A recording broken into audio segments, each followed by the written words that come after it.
Ew. Welcome everybody to Everyday Celebrity Media News. This is Jordan Owandi. Great. We have a late co-host. That's how I do it. I don't think I ever arrive on time anywhere, even on Zoom. All right. Well, this is Everyday Celebrity Media News. This is the weekly, unfiltered, interactive, live news show brought to you every week on Wednesday by Everyday Celebrity Media Company, which is me. And today's topic, we were supposed to have an interview with a young African American woman, but she flaked on me. But besides that, let me introduce my special co-host for the evening. This is her audition. Audition? I didn't know it was so official. This is her audition to become the new co-host. Oh, wow. I don't even know if I want that role. I didn't know I was applying for the job. Well, anyway, this is her name is Mira Stern. Would you like to tell the people about yourself? Sure. Hi, everyone. I'm Mira. Things you should know about me. Mike, please. Things you should know about me.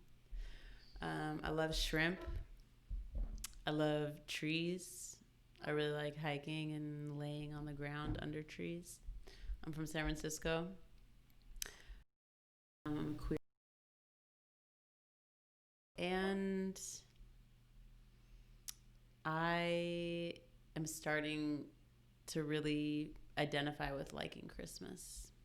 Those are some things you should know about me. There you go. Yes, Christmas is around the corner. And why are you just now starting to like Christmas? It's such a complicated relationship. I grew up in like a very insular Jewish community in San Francisco where pretty much everyone was a white Jew.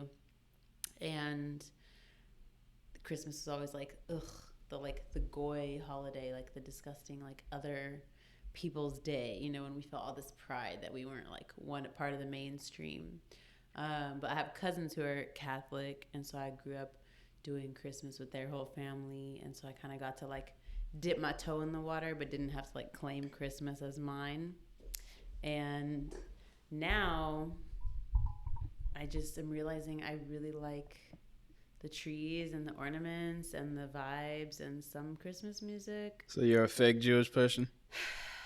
I guess so, yeah. Yeah, I guess I'm a fake Jew. I had a student call me that, actually. There was like a Instagram account created by some student at the school I used to teach at that like just dragged teachers and just like... And they were talking shit about you? Yeah, they were talking shit, and one of my students screenshot it and sent it to me. They're like, Mira, look what they were saying about you. What were they saying? The post was like, Miss Mira, the fake Jew. And I was so intrigued. I was like, what do they know? What do they know about me, But well, I guess they were right. They knew it before I knew it. So here we are, All right, well, so tonight's topic, I wanted to bring up the subject of when you go on social media and you see a lot of, like Instagram, for example, you see a lot of women that are non-black getting surgeries, trying to make their lips bigger like black women, trying to make their asses bigger like black women, trying to talk so-called ghetto like black women. What else?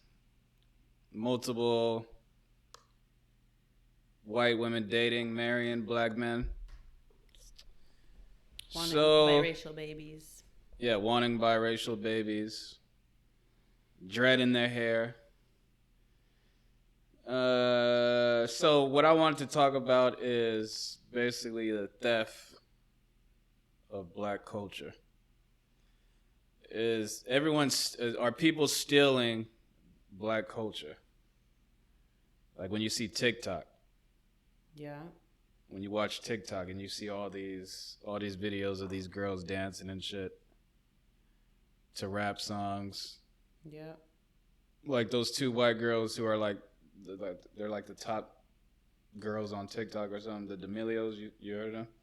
I thought I saw someone. I'm not on TikTok, but someone I follow on Instagram does like a weekly roundup of like the best TikToks of the week, and she is black and she only really posts black content. And so she said that she actually researched it, and like the top person is some like 14-year-old white girl or Yeah. like 16-year-old. Is that the person you're talking about? Yeah, they're like they're the one. Those girls are the girls who made TikTok like popular. What do they do? They just dance. Steal black culture and Yeah, basically, get to and claim it they as do the theirs. stupidest fucking dances and shit. So those they do like shit like this, that type of stuff. Oh wait, show us again, No, please. but then so good at then it. they go viral, right? Like millions and millions of people. I think if you perfect your style, I think you could go viral. That was really impressive right there. So they go viral, and then they yeah, they got famous by doing TikTok, and they'll take like a rapper's song, and then but the good thing about it, if they dance to a rapper's song and goes viral, then their song is like popular as fuck. Like that Megan Thee Stallion song, that I'm a Which Savage one? song. They did not make that popular. They did make that popular How? because For white people, maybe. everyone started to fucking do the dance that they were doing on TikTok. What was it? Can you show us? No, I can't because I don't dance like that. But anyway, so I wanted to invite Mira Stern on because obviously she's not black. And I already know how black people feel, so we wanted to get her perspective on why, or not even why, does she think the black culture is being stolen from black people? What if I just surprised you and said no? What would you say? Then I would say explain it. What if I just had And to also argue that people. side? Oh yeah, go ahead. I was gonna say something. Go ahead. I was gonna say if you guys want to call in, the number will be on the screen shortly. But go ahead. It's a big topic, obviously.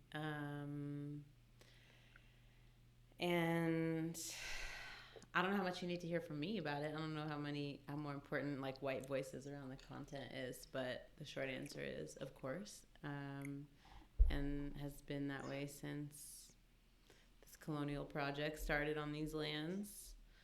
And yeah, it's layered. I mean, you want me to just dive in, or? Yes, I mean this is a show. I do better with questions and structure, but I think there's so much shame for a lot of white folks. I think there's like two approaches. I think there's people.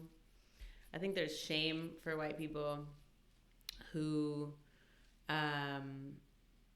don't feel connected to who feel shame in being white, and therefore want to add on anything that distances ourselves from whiteness, whether that's like vernacular, adding vernacular, or like hairstyles, or changing your body, or listening to black music, or going to Africa and becoming a Peace Corps person, or learning about that whole exotification of the entire continent. And so there's that approach where folks are actually trying to distance themselves from what people think it means to be white. And then I think there's also a different arm in which there's both are exploitative, certainly both are consumptive, but I think there's a different approach where people don't necessarily have like shame in being white, or they aren't in tune with that, and they instead view blackness as existing for our consumption, in which it has in terms of the construction of whiteness and blackness in this country on these lands. And Do white people have a culture? yeah, definitely. I mean, white culture is a culture of terror. What is white culture? Um, Because I don't think white people have a culture. Like Mexicans, yeah, they have culture. Asians, culture. Black people, culture. I don't think white people have their own culture. Of course we do. I think white culture is a culture of terror and theft and domination. But they don't have a culture. That's why they steal everything. Because through the project of whiteness, our culture has been taken away from us, or we have distanced ourselves from our culture. Like, for example, my family hasn't always been white. We became white when we assimilated in this country. We chose to buy into the project of being settlers and being white in order to reap the benefits of what that gave us. So people like stopped speaking their language from Europe, stopped celebrating certain holidays, stopped dressing in their ethnic ways from Europe, stopped eating our traditional foods or holding on to the values and ways of being and ways of interacting that we've held for generations. So I have a white culture, which is like the ways whiteness has indoctrinated me, but I also have Eastern European Jewish culture, and that is my actual ethnicity. That's my actual like ancestry and a culture I carry. I also carry San Francisco culture. I also carry white culture. I also carry queer culture. So yeah, I think white culture is, if whiteness is something created here in this nation state, then white culture is something that is only going to be extractive and terrorist like and filled with domination. So, and like what's your definition of culture? What did I use in my students to help me create this? What was it? We said culture was your rock, your sword, and your shield. And this is from my world history class, how we define culture. Shout out to 10th grade, Leadership High School. And so, yeah, so culture protects you, it guards you, and it's what holds you down. And it's what you use to defend yourself and to... Wait. Culture is your shield, rock, your rock, your sword, and your shield. What the hell does that mean? What do you think it means? I don't know. I'm asking you. It's your definition, so what does it mean? I mean, there's probably your rock. What a trillion other definitions of culture. Like, I don't know what the dictionary says or what other theorists and cultural theorists say, but I like to think, yeah, it's your rock. It's what grounds you. It's what you're rooted in. It's what holds you down. It's your sword. It's what you use to defend yourself. It's what you use to like attack and like the foot you put out into the world. And then it's your shield in the sense of it being what you use to protect yourself when you're under harm, or being like exposed to harm or challenge. So what's white culture? Their rock is what, do you think? Violence. And what's their shield? Our shield as white people? That's a great question. I never even thought about this. I would say white folks' shield is like what protects us. Your white skin. Yeah, our whiteness. Our white skin. Whiteness as property. There's a great article by this theorist named Cheryl Harris called Whiteness as Property, where whiteness is what like literally protects you and is held as something to be protected. That's that. And what was the third one? And your shield. No, your sword. Which one did you say? What? Sword? Huh? What? Your sword. Okay, white people's sword is power. Money and power and terror. And pretty much anything comes down to that, right? So if we look at white culture, it's like there's actually nothing of white culture that is original, that isn't about being settlers on this land or isn't about extracting and dominating Black people or other people of the global South and, you know, imperializing and do. I mean, there's some things I love about white culture, like Boggle and Dolly Parton and like. Well, that's not like, white culture. Country know, music is not white culture. Exactly, because that's has roots in Black music. So I mean, nothing white people have created music. is actually original, you could say, right? Yeah, so that means white people don't create shit. Because if you think about it, I guess we don't. Or most what we create is pretty. If you think about it, white people were taught by Africans math. Yep. They were taught by the Indians how to grow, how to farm, cook. Yep. Basically, how to survive. They were taught by different races. The only thing I could say that white people did was brainwash all these other races to believe in Christianity.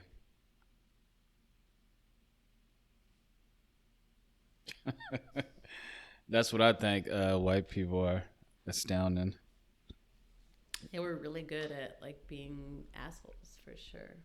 Yeah, because they went to Africa and brainwashed all them people over there. Hey, everybody. To fucking kneel to a white god. Hey, Jesus. Lisette's ready. Should we have her call in? So yeah, yeah.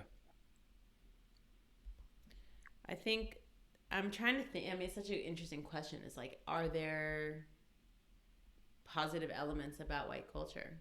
Yeah, like I was saying, like I love Scrabble, I love Boggle, I love. I was just naming it the other day to my friend. I said, I love this about white culture. Oh, mayonnaise, you know, but like there are things. Mayonnaise.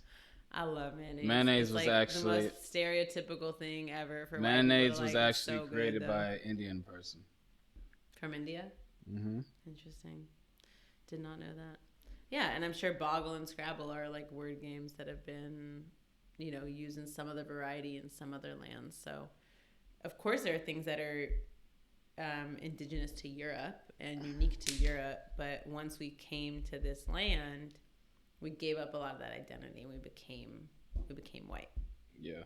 So maybe there is nothing innovative or original that's productive, that's generative, that's healing, that's well about white culture.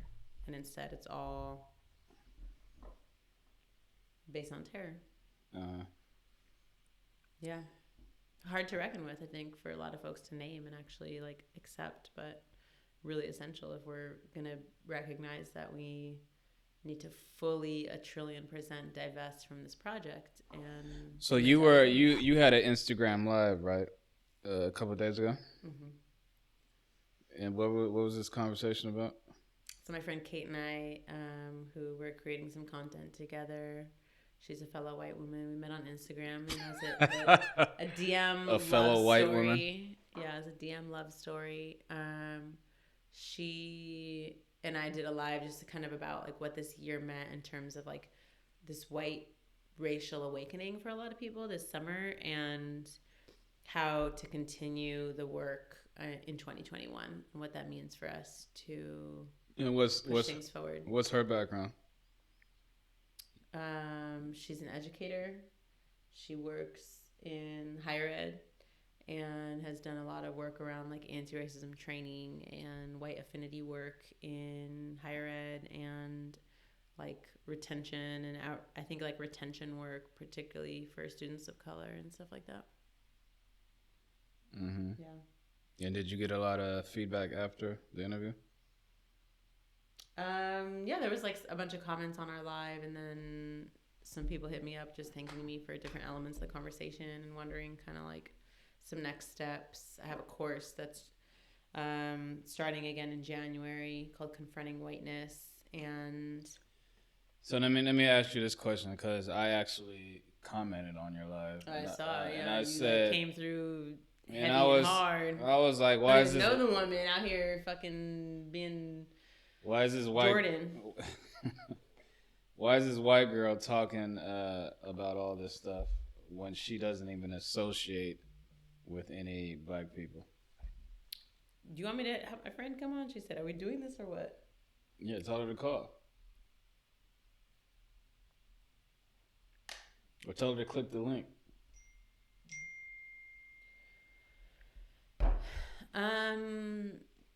It was a great question you asked her, but you don't know her. So how did you assume that she has no black community? Because I can tell.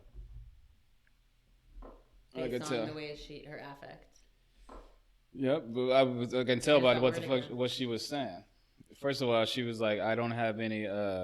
I just became aware of what black people were going through this year." She did not say that. Yes, the fuck she did not say that. I'm like, you just now becoming aware in 2020 about the shit that's going on with black people. And you know what?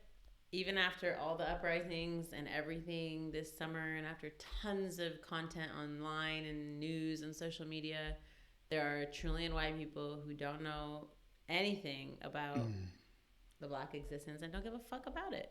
Actually don't give a fuck. So that's still a reality. But okay. I think you actually don't know.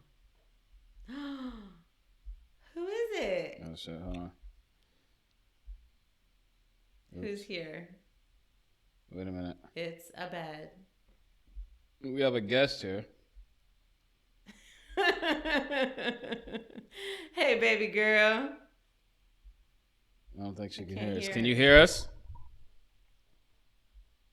She said, yeah. Why can't we hear her? Why can't we hear you?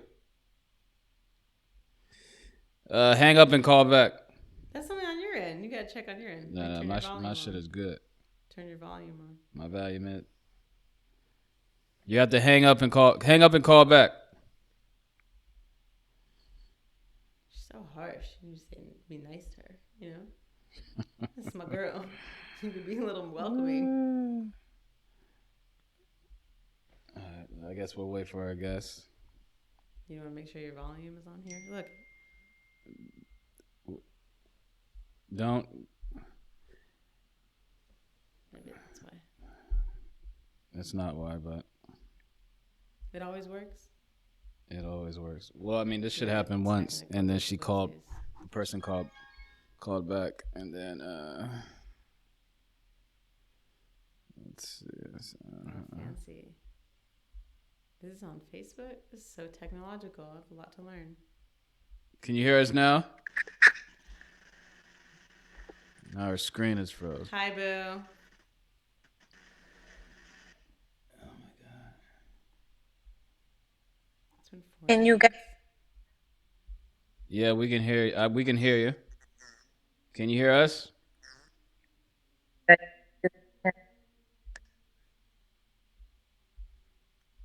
Lizette? She said the baby hairs were looking great today. She's not lying. You're not supposed to say that. We're on TV. Hi, baby girl. Welcome. How you doing? Thank you. I can't see anything anymore. Oh shit. Where'd she go? My bad. So. All right, Lizette, can you you can hear us, right? Yes. You should. Do you have headphones? I think your Wi-Fi. Either your Wi-Fi or your headphones. Get off your Wi-Fi. I did.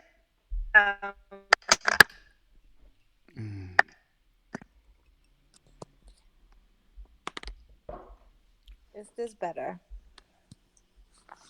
Oops. Can't see my face. I know. I'm fixing it. Is this better? Ooh. That's way better. Sound is lovely. I mean, I'm having a problem to see myself. Jesus. Can you see yourself? I see myself. I don't see you guys. There we go. Now it's fixed. All right. Okay. Now, Hi. Welcome. Hello.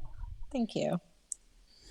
so this topic of tonight, we wanted to invite you on the show. The topic is the death of Black culture, and can you tell the people your nationality?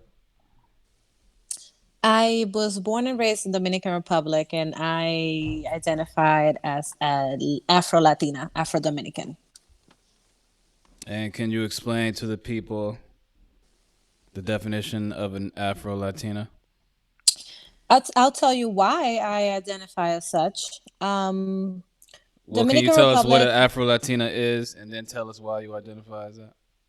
So Afro Latina, it's someone from a Latino culture from Latin America who identify by um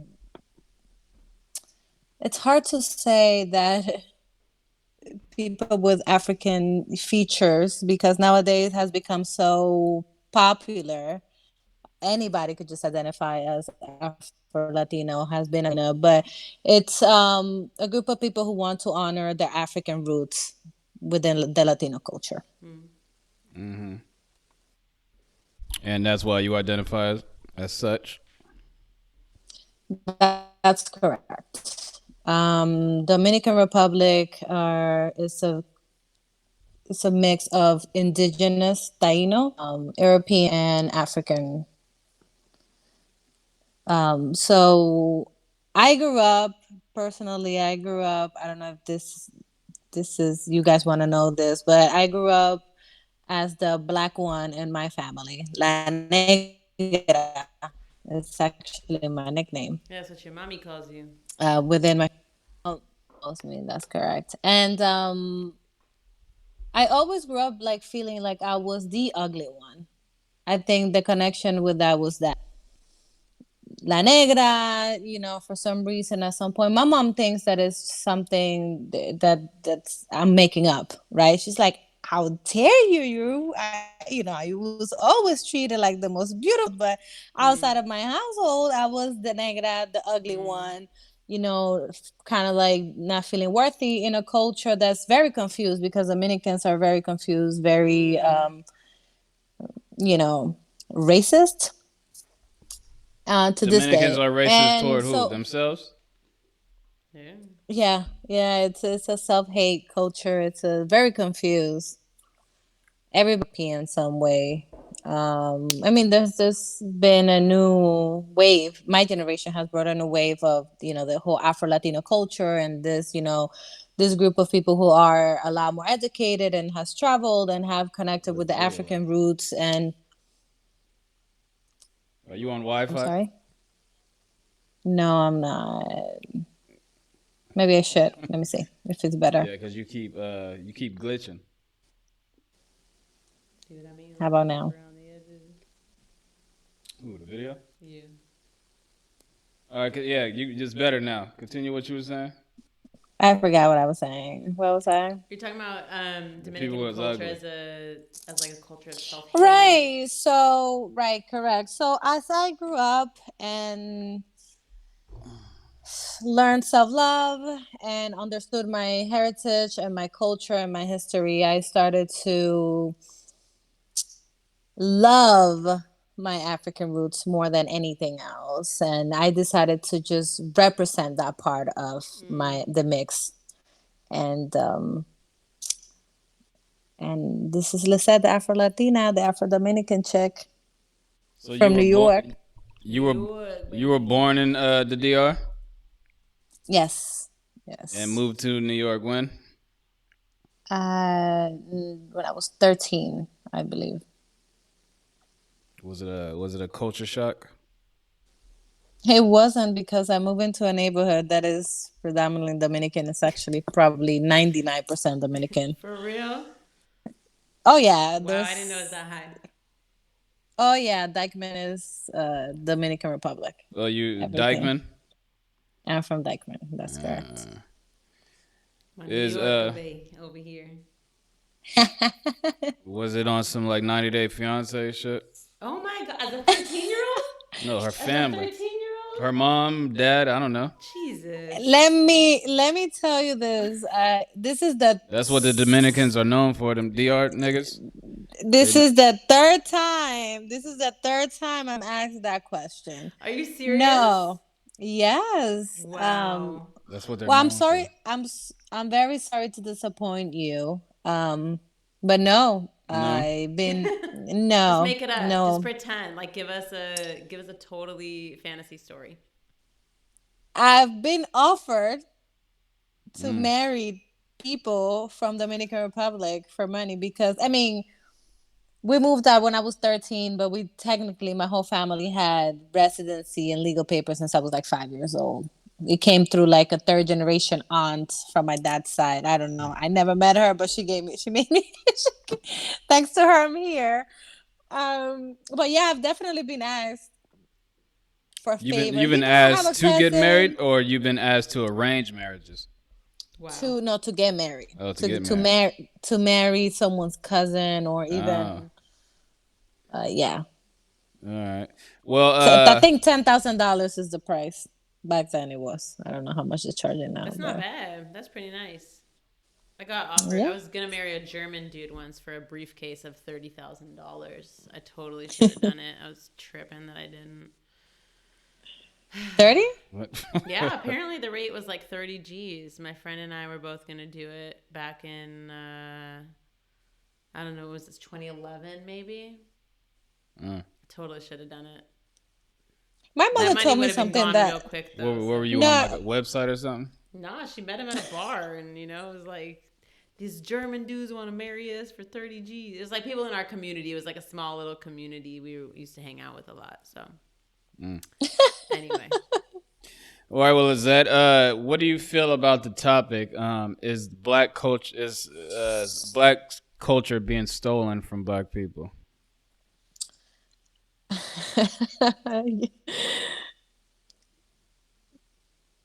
forever. there you go. Always like it's this is not a new question. This is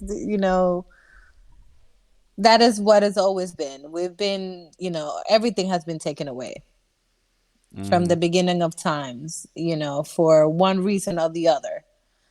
There's always an excuse, whether it's religion, everything. It's we see that more. I'm not gonna say we see that more. We've seen it. I've seen it my whole life, and I'm sure people, it's been happening. So yes. Do you think the black male is being feminized by white culture? Whoa, what? Wow. Feminized. Yes. Like every TV show, they always have to have a black gay man on the show. You see video shoots in like these top magazines. They have black men dressed up with women's clothing. I'm gonna be 100%. I'm gonna be 100% honest with you. It's ridiculous. 100% honest Go with ahead, you. let's say it. Break it down, baby. Hey, I'm just asking the questions people want to know. I'm more concerned about black men being criminalized or a black man being portrayed as a thug, as a criminal, as a dangerous figure, as the aggressor, abusive. That's what I've seen my whole life when it comes to TV, media, and all that stuff, right? Yeah. About a black man being feminized, I mean, if it's happening, I don't care. You're saying you don't see it? I think style. What do you mean? Style is a personal choice. I don't know. I mean, I'm sorry. I just think that's. I find that a little sexy. I find that a little sexy too. I think style. I think style is personal. I don't think that they don't put, if they choose to be in a magazine wearing a skirt. Fashion is also another level of things. Right. Street fashion. I mean, I've noticed that recent years. It's not just fashion. Let me give you an example. Have you ever seen? I don't know if you watch the news, but there was when you Google families or something. I think it was they did a story when you Google families. When you Google a white family has the man and the wife with some kids.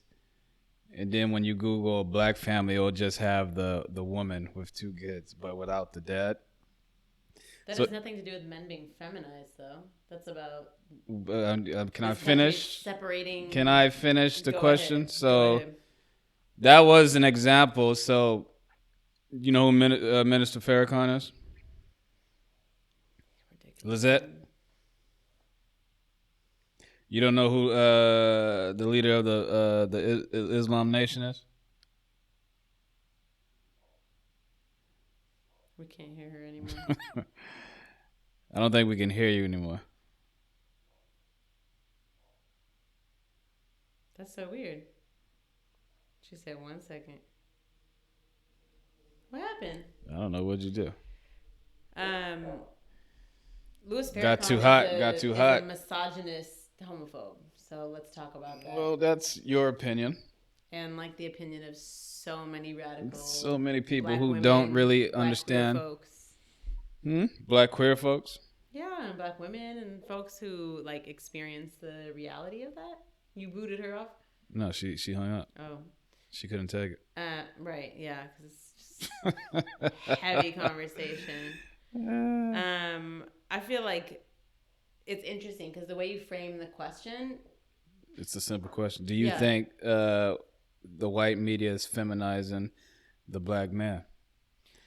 Taking the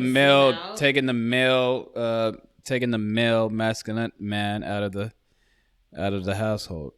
I want us to like zoom out and first think about feminization as a bad thing.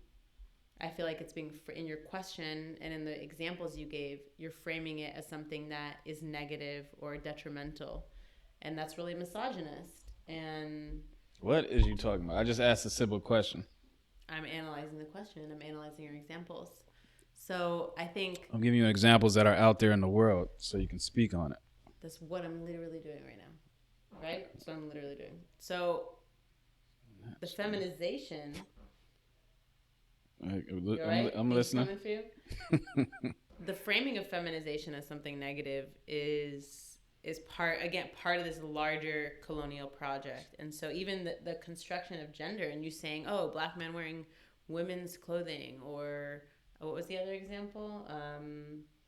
Being the gay man on a show, like as if that's not natural, as if that's not black, as if that's not queer, as if that's not fluid. No, but they were literally cast. They were literally purposely cast and make sure there's a black gay character on the show. I don't watch a lot of TV, so I can't actually claim this. But in the shows that I've watched, there are usually not black gay characters. Or sometimes there are, if it's a queer inclusive show and it has queer characters of all races and backgrounds.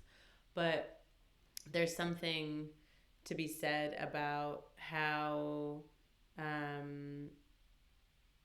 necessary it is for us.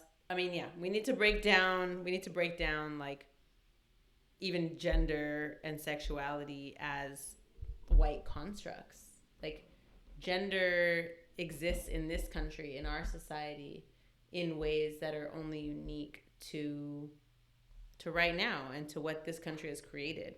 If you go back to indigenous societies in Africa and in the Americas, men were wearing women's clothing. What we consider men were dating other men. Like there wasn't like yes. Where was this? Literally In all Rome, over. in Europe, probably. Literally all over. Here on these lands. We're on a lonely land. On a lonely land. Queerness. Again, we're only putting this Western lens on it. We're putting like a white colonial Western lens on what gender and sexuality is. So I'm saying that in even the terminology I'm using a Western lens. But we're on a lonely land. We're on unceded Chochenyo Ohlone land here in Oakland, and the indigenous people here on these lands lived very queer lives, what we would call queer. They had different understandings of it. They had different relationships to it because it wasn't under our Western gaze, right? So you had the chief of the tribe, who would be a male-bodied person, who would live with another, what we would call male-bodied person. And in actuality, that person would like dress up in drag, or what we would call drag, what we would call maybe a trans woman, right? Or someone who had transitioned into other gender, a different gender that didn't match the sex that we associate with that gender. Does that make sense? Mm-hmm. So, I mean, yeah, queerness has existed forever. It's not a new thing. And I think, so back to the original question, the framing of like feminization as something detrimental is really problematic. And in actuality, I love what Lisette said about like, let's talk about Well, she didn't say anything, basically. She did. She said, I'm more concerned about the question of like the criminalization. Well, duh, but I didn't ask about that question. I asked about specific is white media society feminizing the black masculine man. I already said what I think, but go ahead. What do you think? So what did you think? You said a lot of stuff, but you didn't answer the questions. Do you think they are or they're not? I don't think from your framework, I don't think that's the case. No, I don't think that's the case, but I do think it would be powerful and necessary. I think feminization of all men is actually necessary. Like it would be a great thing if black and great brown thing and white to get men, rid of the masculine man. Yeah, hell yeah. Masculinity is violent, just like whiteness is violent. Masculinity is violent. Why is it violent? We talk about this on my podcast. Well, that podcast ain't out yet. Oh yeah, it disappeared in the ethers. I forgot. Are you saying? Are you a feminist? I don't know. I wouldn't use that word. But I'm definitely for like the liberation of all human beings. That's what I am. All living beings, all beings. You should listen to. Let me see if I can find this. Where'd she go? I'm gonna play. You know who Dr. Umar Johnson is? Oh God, yeah. Oh God, ridiculousness. Let me play this.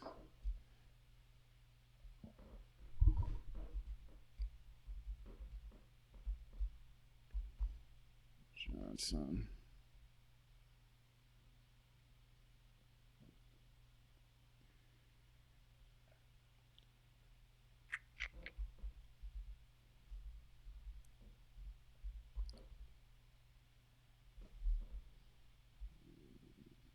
There it is.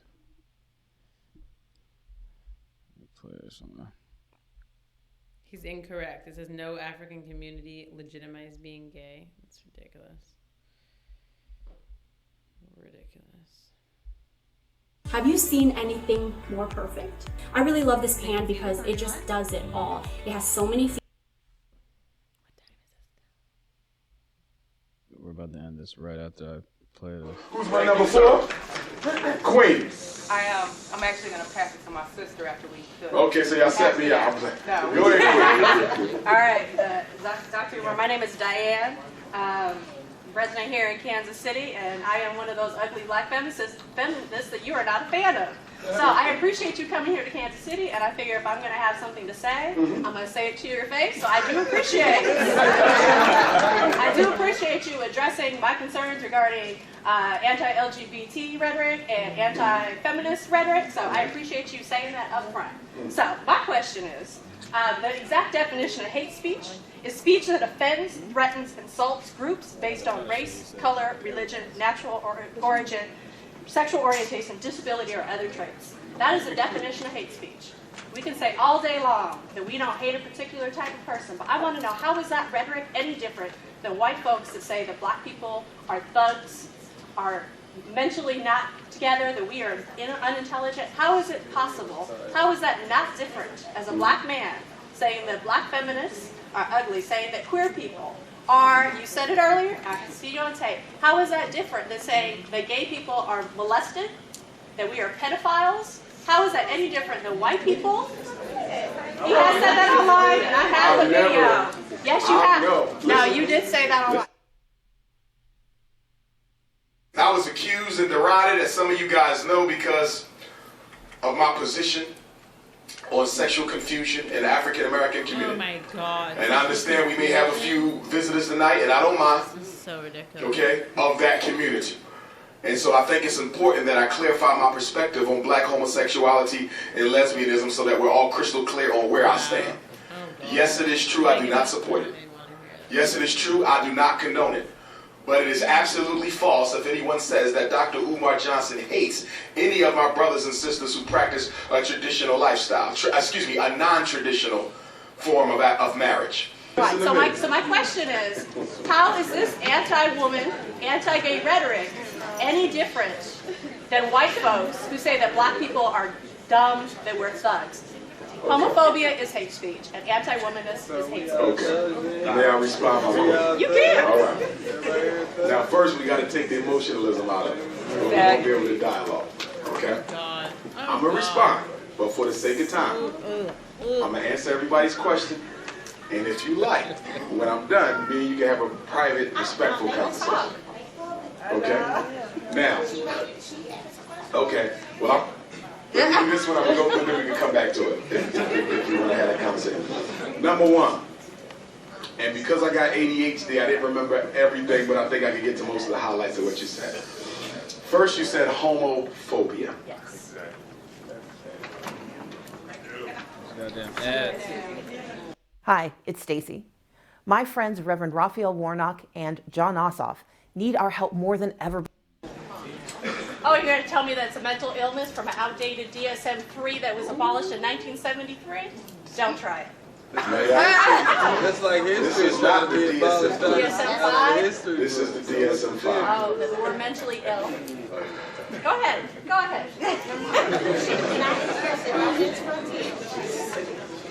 I just want to hear you answer the question.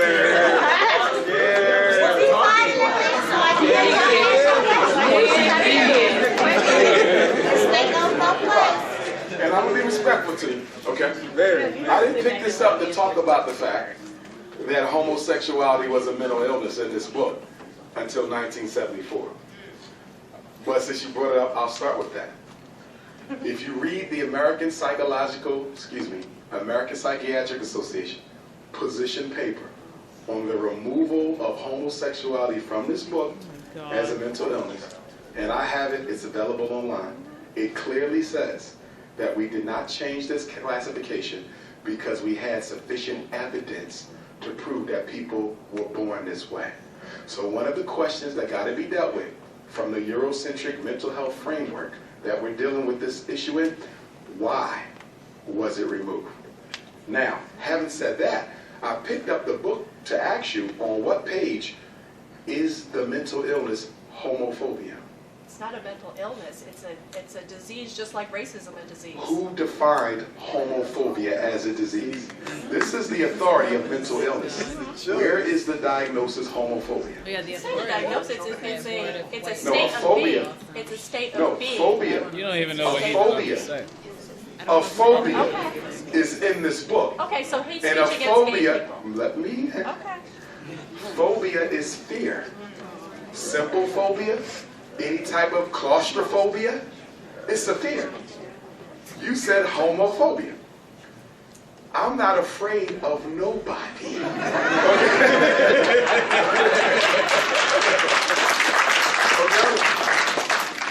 I've been asked by homosexuals and lesbians to have conversations with them on their radio shows. I normally accept the invitation for respectful dialogue. I don't run from the opportunity if it's going to be respectful. Now, I stand by my position as a psychologist, as an educator, as a therapist for normally 20 years.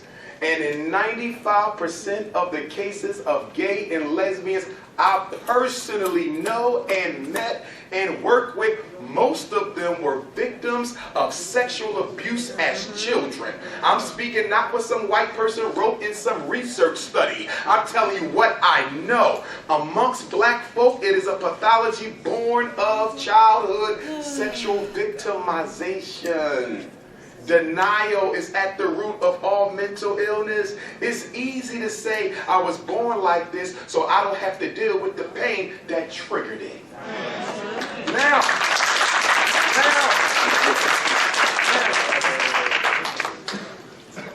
I never said that because you are gay, you want to prey on children sexually.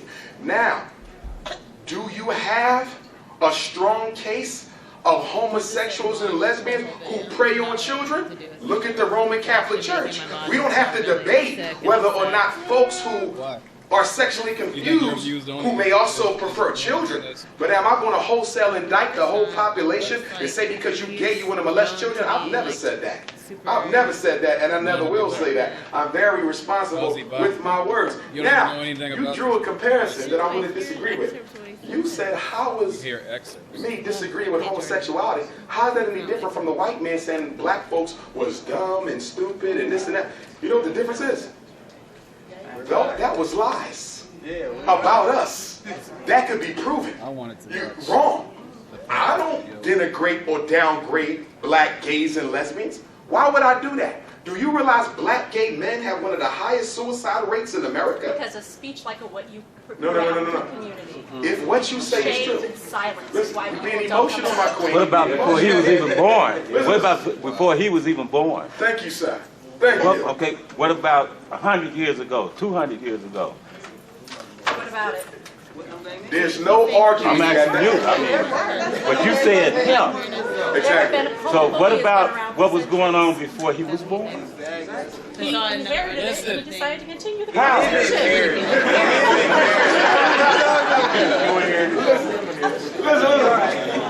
My queen, stay with me.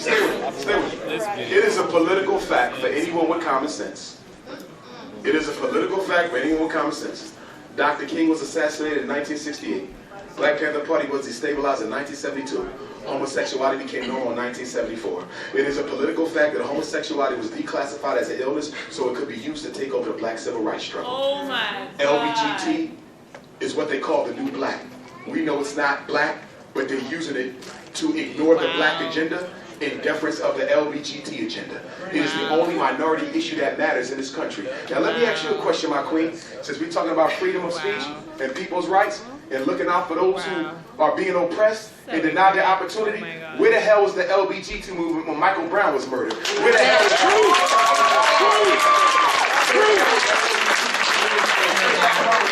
Where's the dog? Y'all don't speak out against what goes wrong with black folks. Answer that for you. No, y'all don't. I've been to Ferguson. I've started organizations here, and maybe You're talking about you. I'm talking about that movement. Guess what? The three women that started Black Lives Matter, both Patrice and Alicia, are queer black women, and they are You're making talking sure. about individuals. I am talking I'm about three your population. women. I am talking about three women do that started not this movement. speak out against white Yes, supremacy. they do.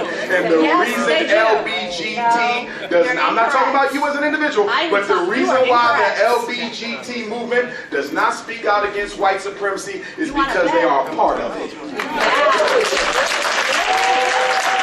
my number 4.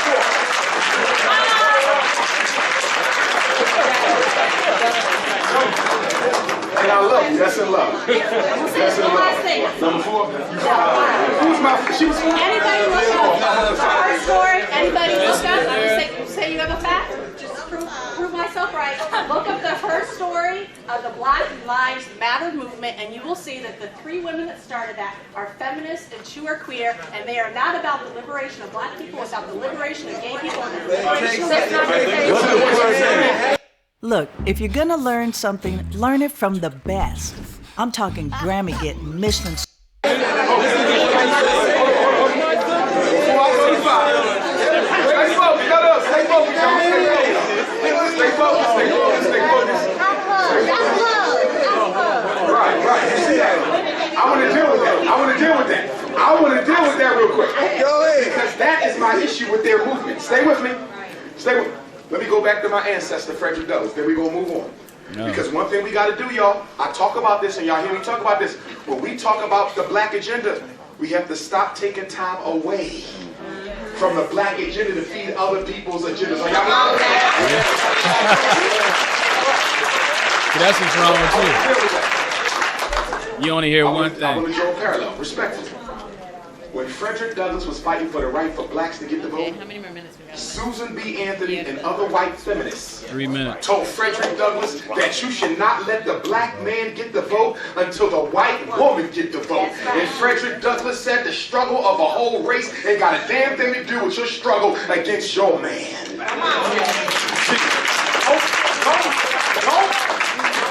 No, stay with me, stay with me, stay with me. You cannot equate the gay struggle with the black struggle.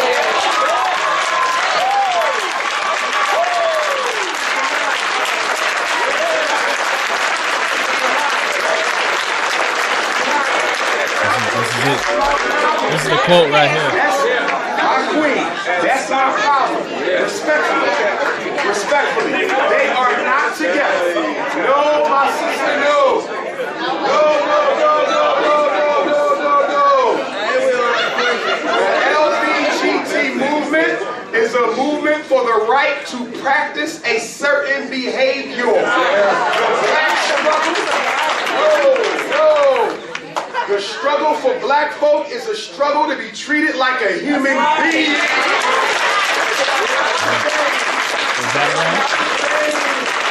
That's 100% true. There's a lot to say about that. That is 100% true right there. And queer folks wanting to be like protected and held as sacred for being queer. Is Did not you about did you being not a hear human what being. did you not hear what he said? Yeah, it's not about behavior. It's your right. Oh, it's your right to be. Oh, I want the same right to be married.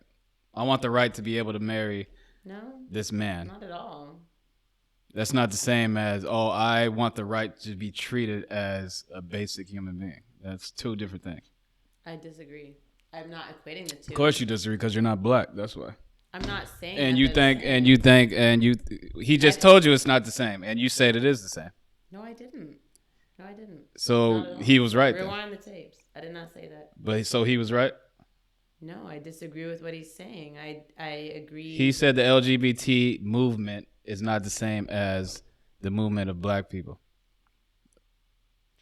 First of all, there's hella queer black people. So to separate, Everyone knows that. yeah, but to separate the two takes away the shared identity that so many queer black people experience. No, the LGBT movement is the movement to practice a behavior. That's not real. It's not a behavior. It's not the same It's not a as black behavior. people fighting for basic human rights. Two different things. It's Two totally different things. definitely, it's different things. And All right, so we agree on that. You just hate the person who's delivering the message. That's all no, that is. I wish you would just actually let me talk instead of talking over me. All right, go ahead. Yeah. And it's not a behavior. Queerness is not behavior. It's an What is identity. it then? It's part of identity. It's your identity. It's your humanity. It's walking through the world as a queer person.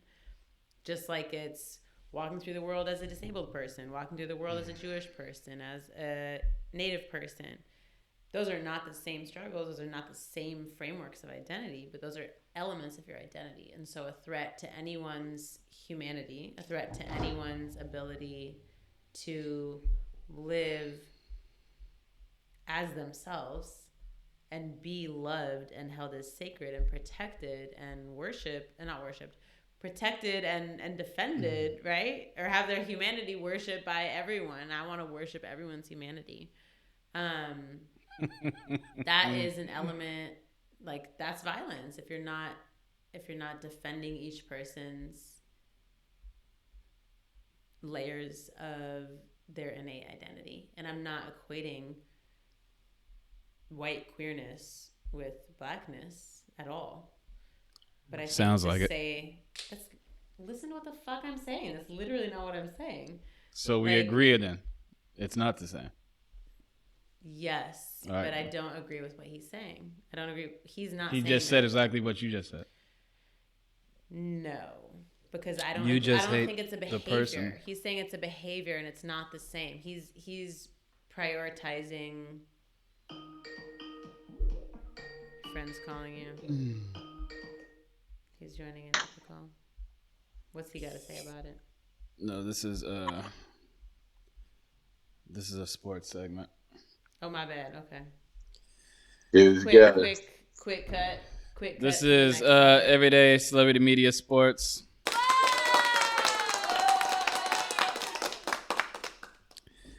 Wait. Before we get into sports, can you fix your phone though so we can see your face? I got it with my face on there. What you talking about? Yeah, we'll push it up, down a little bit. Yeah, there you go. I had it where I wanted it at, but all right. Down a little bit more.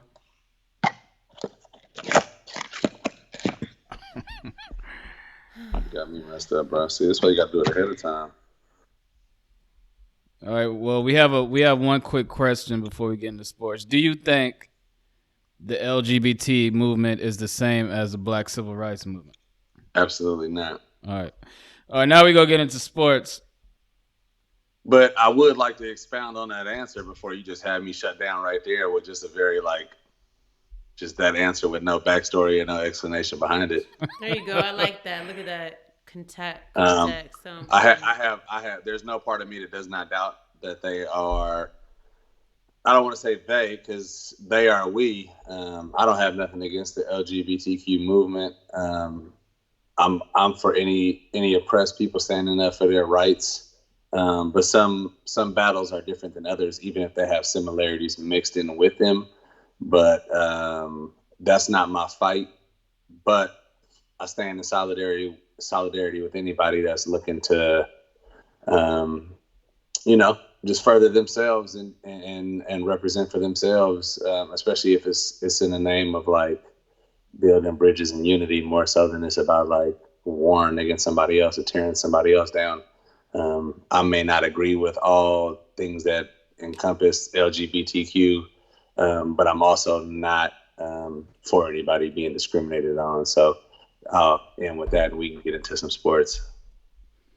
All right, sports. What you got?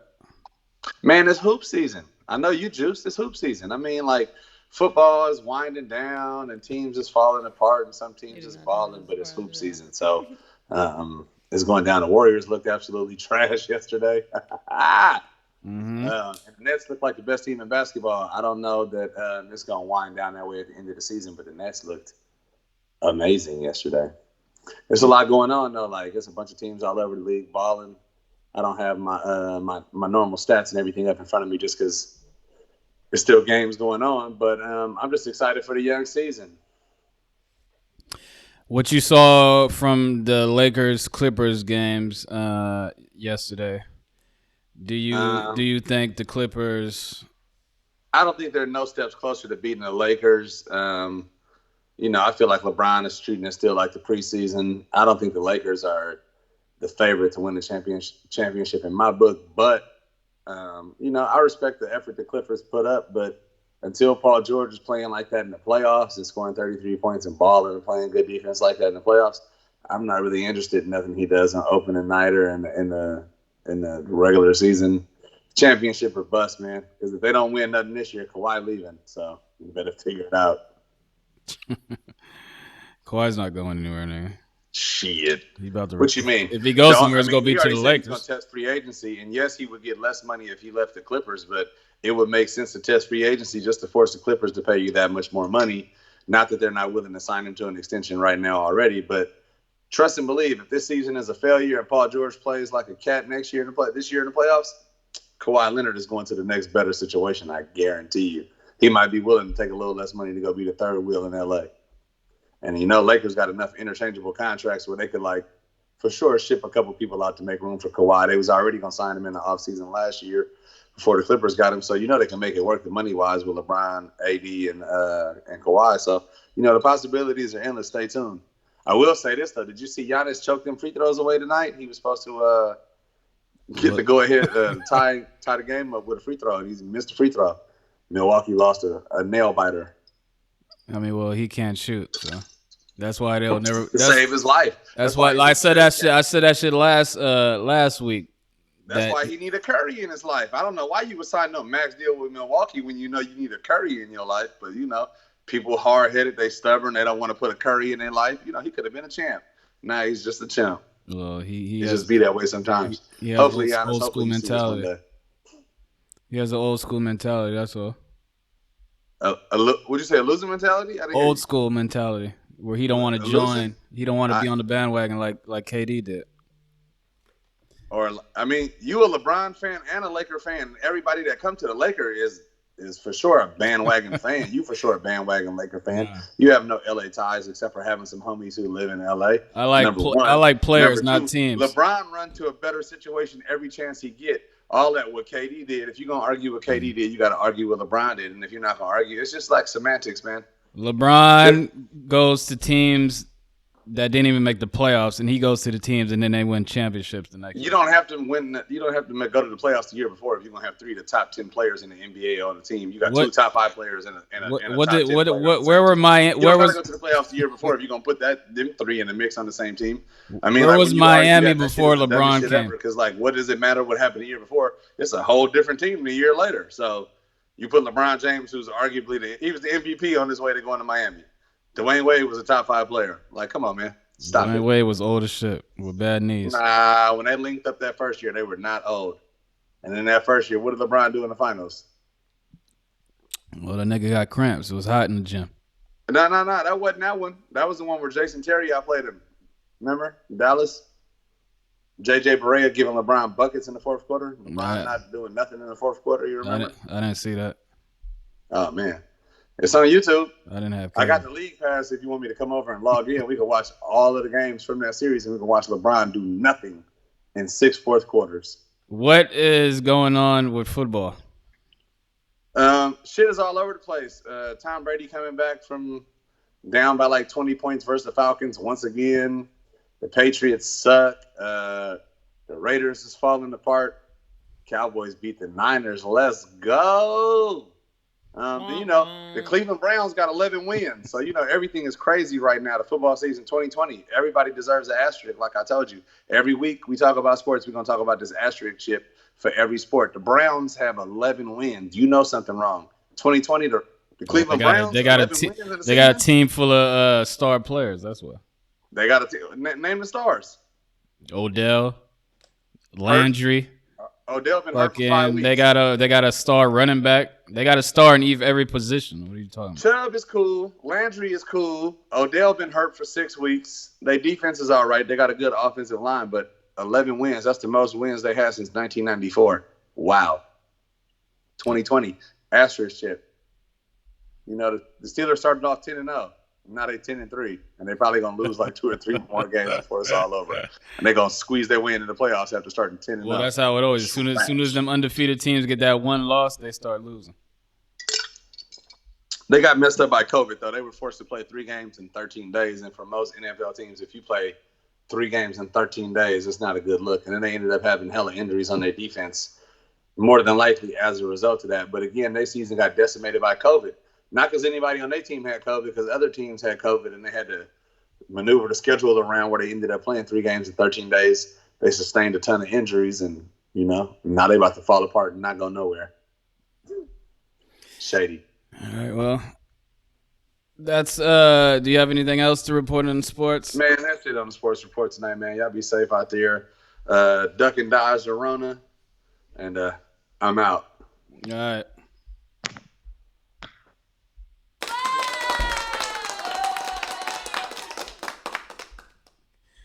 Well, that was Everyday Celebrity Media News Sports with our sports reporter, Ron Freed. We had a lot of technical issues tonight. I don't know what it was, but I don't know. But anyways. We only stayed on the actual topic for about the first 10 minutes. Well, that's how shit goes sometimes. Well, everyone, do you have anything else to say? Do you have any last words?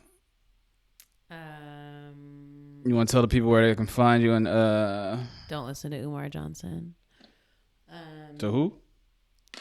Quote unquote Dr. Umar Johnson. You can find me on Instagram. It's Mira Stern. You can find me. It's right there. LinkedIn. Right there. On LinkedIn. Yeah.